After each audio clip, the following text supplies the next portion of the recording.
Hey there, welcome to Old Dog New Tricks. This is just a short how-to video with an idea some of you might already know about, but any skateboarder, and especially freestylers, have probably run into the problem of your board chipping and delaminating on the places where it gets a lot of abuse. The Dundas stomp is wrecking my board. Hi. It's the Dundas stomp right there. I've been doing this sort of flip trick, and when I don't land it properly, the tail of my board hits the ground right here. So I started getting a chip on the corner of my board, and the wood is getting all soft from repetitive pounding. Most people just sort of get new boards every month or 2 months because they're doing tricks that like destroy your board. And most people don't use skid plates anymore. It's mostly just freestylers. So this secret isn't really used as much as it used to be when I was a kid. So nowadays you got the flight deck that Pal Peralta makes, which is a super strong deck, which has fiberglass in between the plywood strata.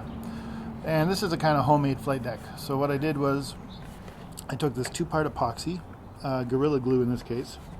The stuff is pretty toxic, so you want to do it in a well-ventilated space, and you should probably use latex gloves. You squeeze a bit of the epoxy, I used about a half a tube, into the tray, and then you mix the two substances together with this little spatula. One is a resin and one's a hardener. So without the hardener, the resin will just remain this goopy, toxic substance. But with the hardener, after 5 minutes, it starts turning to plastic.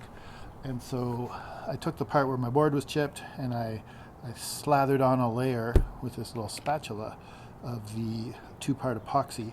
And I took the leftover stuff and just kind of smeared it into the edge of my skateboard that was starting to delaminate. I had some delamination going on this side too. If it's really bad, if you have a really big chip, but maybe the chip is still hanging off, like a little flap, what you can do is put a layer of epoxy underneath and then stick the chip back on and clamp it with wood clamps.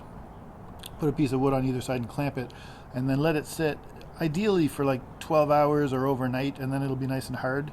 If you skate it too soon and it hasn't set properly, it might just smush into a really kind of misshapen mess. What you want is a nice hard surface to replace the wood of your board that's become soft. It sets in 5 minutes, this particular brand, but I'll probably wait for like half a day before I try skating this. And basically it'll add some extra life to your board. Yeah, that's it. Homemade flight deck. Don't tell Pal Peralta. That's their whole marketing strategy, Thank you very much, and you stay limber.